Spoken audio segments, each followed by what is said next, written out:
국민 여러분, 안녕하세요. 여기는 대한민국 대표 정치 전문 플랫폼 한국정치TV입니다.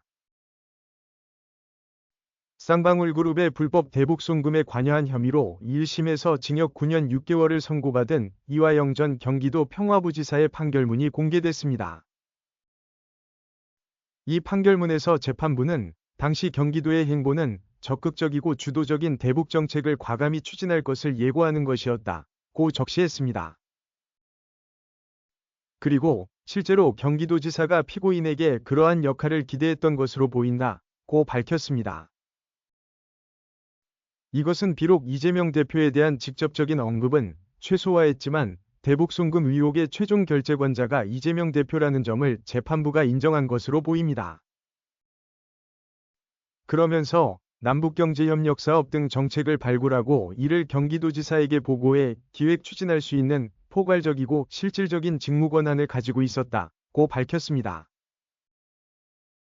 이것은 이화영 전 부지사의 재량권을 인정하면서도 정책 추진에 앞서 이재명 대표에게 보고가 필요하다는 취지를 나타내는 말입니다. 이에 대해 검찰은 대북사업 관련 보고를 받지 않았다는 이재명 대표의 주장이 사실과 배치된다고 보고 있습니다.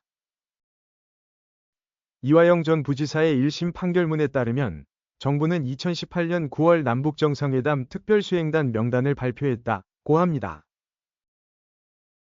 그런데 당시 서울시장 박원순, 강원도지사 최문수는 포함된 반면에 경기도지사 이재명은 제외됐다고 했습니다.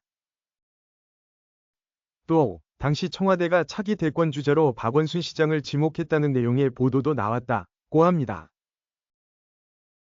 재판부는 이에 대해 이화영 전 부지사가 상당한 부담을 느꼈을 것이라면서 이것이 향후 대북사업 및 방북을 이화영 전 부지사가 적극적으로 추진하게 된 원인이라고 했습니다. 이재명 대표의 방북은 2019년 7월 필리핀 마닐라에서 열린 제2회 아태평화 국제대회부터 본격적으로 추진됐다고 합니다. 당시 송명철 조선아시아태평양평화위원회 부실장은 콘레드 호텔에서 경기도지사가 방북하면 자신이 담당할 것이라고 밝혔다고 합니다. 또 백두산에 갈 때도 최신형 헬리콥터 차량을 준비하고 길거리 환영회도 동원해 문재인 대통령이 왔을 때보다 크게 행사를 치르겠다고 약속했다는 것입니다. 한편 재판부는 김성태 전 쌍방울 회장이 대북 사업을 진행하면서 이재명 대표와 2차례 통화했다는 김성태 전 회장 주장의 신빙성을 모두 인정했습니다. 이에 대해 재판부는 직접 경험한 것이 아니라면 믿기 어려울 정도로 구체적이라며 신빙성을 인정했습니다. 재판부는 특히 방북 비용이 북측으로 흘러간 시점을 전후로 경기도 공문이 재차 발송된 점을 두고 경기도지사의 방북을 중점적으로 추진한 정황이 확인된다고 밝혔습니다. 경기도는 같은 해 5월 협력사업 점검을 위한 경기도 대표단 방북 요청을 시작으로 아태위에 이재명 대표의 방북을 요청하는 공문을 4차례나 보냈습니다. 한국정치TV는 국내 최초로 탄생한 중립적, 객관적, 과학적, 불편부당한 독립정치 미디어입니다.